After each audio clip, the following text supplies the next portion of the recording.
Hey everyone, and welcome to the Oz Culture Podcast. I'm your host, Michael Pictionary, joined by my good friend Martin. Hello. Denise. And Anthony. Yay.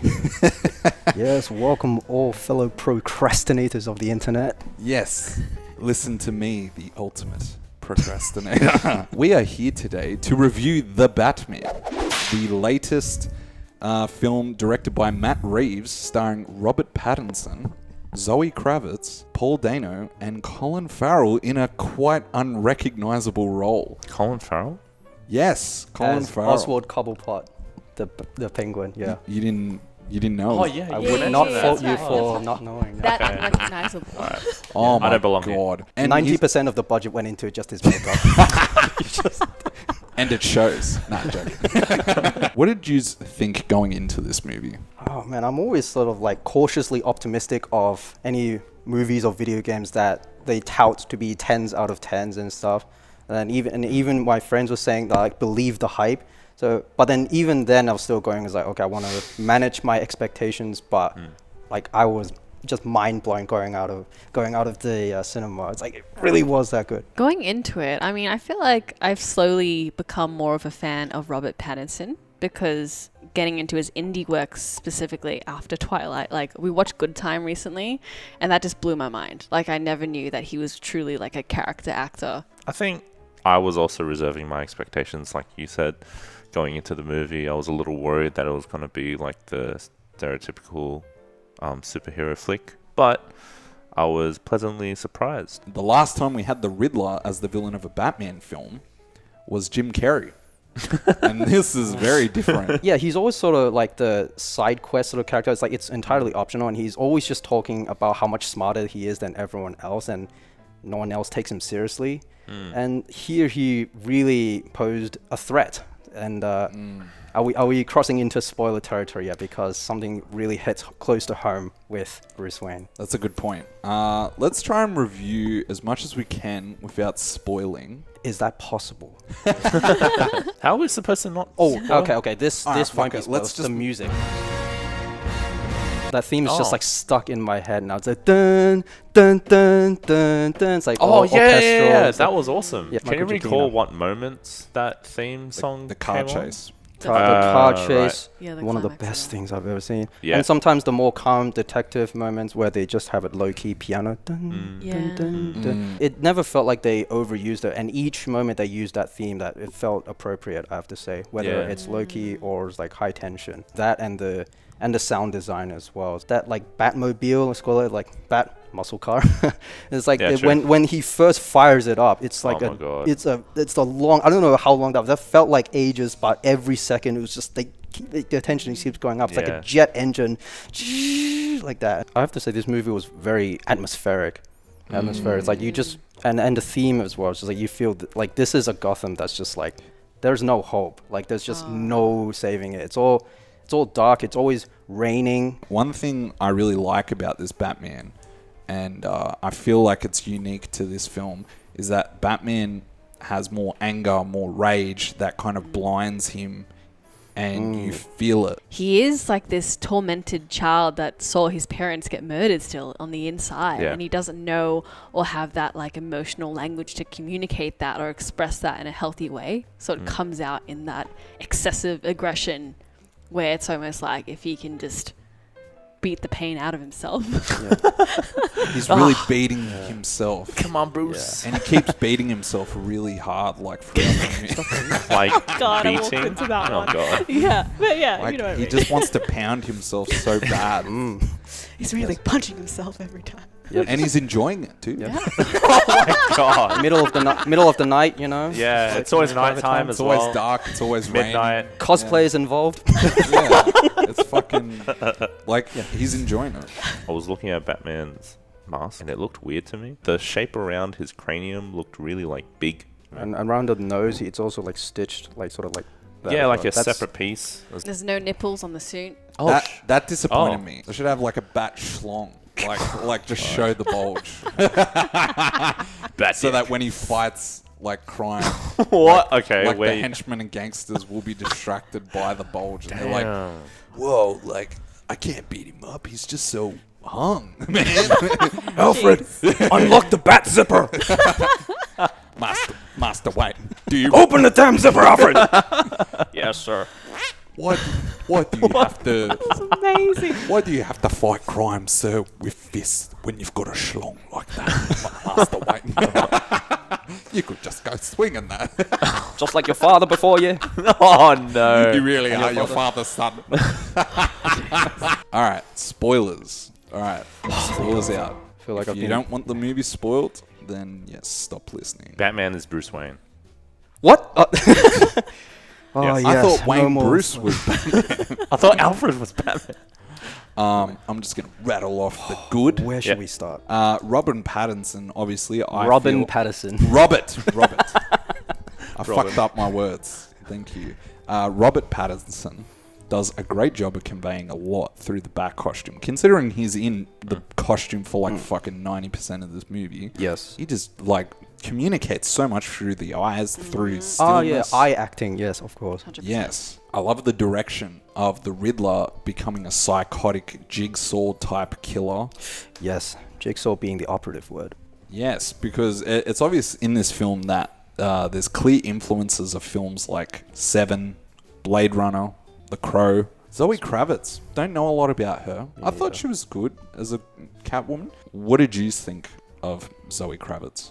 She was cool. Cool. That's I'm not what I mean. Like it was she just she gets the it job was- done. I'm not sure about the whole like romantic tension between the two of them. Like the first interaction when he gets them to put on the contact lenses, he just like goes up to her and he's like looking like longingly. He's like, looks good.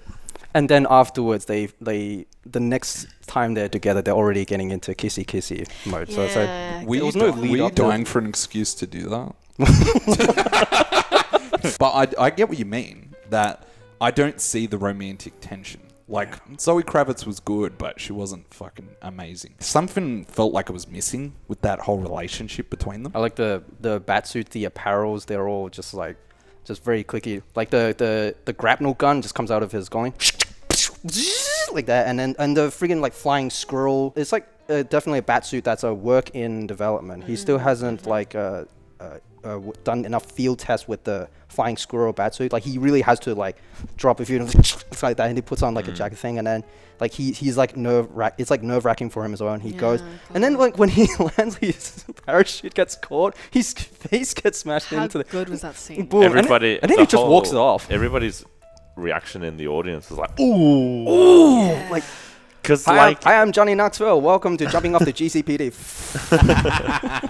But his face always remains scarless. You know, yeah, he's it's always his- pristine. He has to keep his chin. The money. Shoot maker. everywhere Yes, the except money. the big, except the big chin. You know. The big thing, one of the only moments that pulled me out where I was just like, fuck this, that's bullshit moment. Like when that guy is in the church and the bomb's gonna go off. Oh, yeah. Batman's The like city this hall. close to I him. know, Yeah. right? Yeah, I thought yeah. he died. Yeah, my suspension He of should've disbelief died. only goes so far. Even I was like, come on, man. He has to be shown visible scarring. Like, even in the Arkham games, as you progress through the story, you can see his bat suit is getting, like, ripped. Like, both physically and mentally, that he's being drained and so on. But here he remains pristine as ever. Well, yeah, when- cleanly shaved and so on. Even though it was a really long movie, I feel like the scene progressions were still pretty good. Oh, Yeah, yes. I didn't check my phone once, and that's Oh, like a yes. true testament. That being said, even though I really appreciated all the plot elements they did, and I could see the clear inspiration that they pulled from the video games and the comic books, there's a lot of it. And it's like, I know they're saying it's 2 hours 50 something, but let's just say it's 3 hours. Yeah. So I'm kind of torn. I liked all the exposition and stuff, but it's just like there is a lot of it, despite me liking it. Yeah, it's like the 3-hour runtime can be a bit daunting, I think, for people. Yeah, repeat viewing is kind of necessary just to pick up all the minor details. so Just a much. lot of moving pieces in just one sitting. There was a lot of details I kept missing. I didn't get the thing about Bruce Wayne's mom being in the mental institute Yeah. and all that stuff. It was So, explained in like 1 minute in his the Riddler's broadcasting, and it's like, whoa, Yeah. go back. Well, I missed some of what you said, especially with that like stupid mask of yours.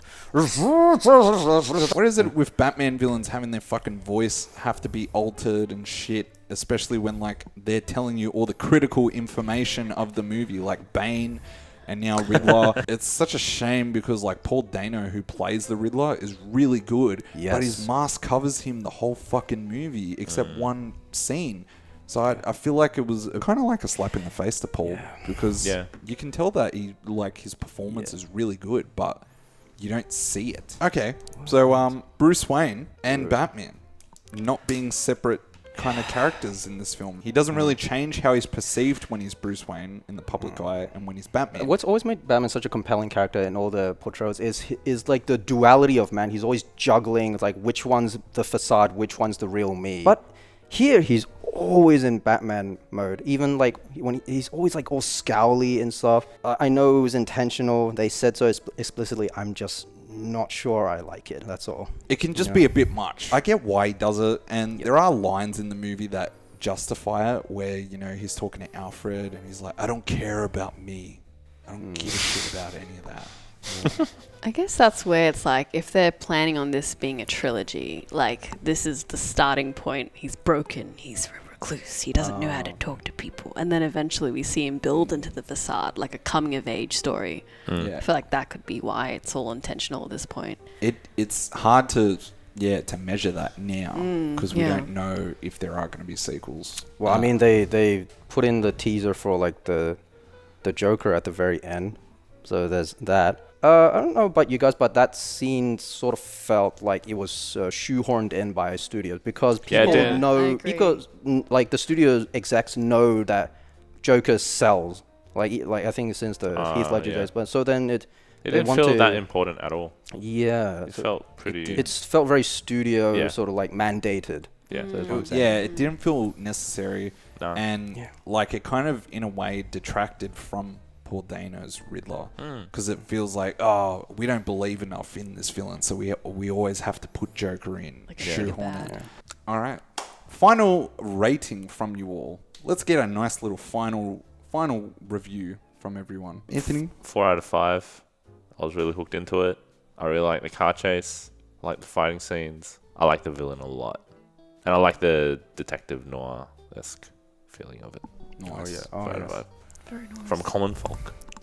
Nice. I'd also give it a 4 out of 5. I think, it is the kind of film I'd watch again, simply because it's so filled with so much detail that, if you miss it the first time, it's like, I need to get the whole picture. And it's, I just love it. The way that it was paced out, it felt right, that it didn't feel that long to me. Yeah. That each kind of plot twist and every turned corner was like, it added to like an increasing intrigue. So I really enjoyed it. I'm going to give it a 4.5. I think it's a real testament for a film to last 3 hours and for you to not feel like it's never 3 check hours. your watch. And I think that this film did a lot of nice things and took some good risks with an existing property that like you wouldn't think that there's any room to take any gambles, especially coming off of like Ben Affleck's Batman that was so safe in comparison, and we got no like standalone movie with him. This felt like so dark, so different, so gritty, so refreshing compared to all the other superhero films out there. And if there was sequels, I would watch them as long as Matt kept directing them. I'd say 4.5 as well for me. It's like I love the cinematography. I think my favorite shot is like when he lights up the flare and he has that like heroic moment where he leads the flood victims out. Cinematography, music, again the music is stuck in my head. That freaking car chase. Only 2 complaints would be the studio mandate stuff and how long it is. Despite the pacing and the plot elements being good, there's just a lot of it. That is the show, guys. If you enjoyed the show, you can subscribe and like and share the video and do all that jazz, whatever the hell you want with it. You can put it in a little envelope and send it to everyone. Batman, prepare. Alfred, prepare the bat zipper. Rachel. 3 hours. Ooh.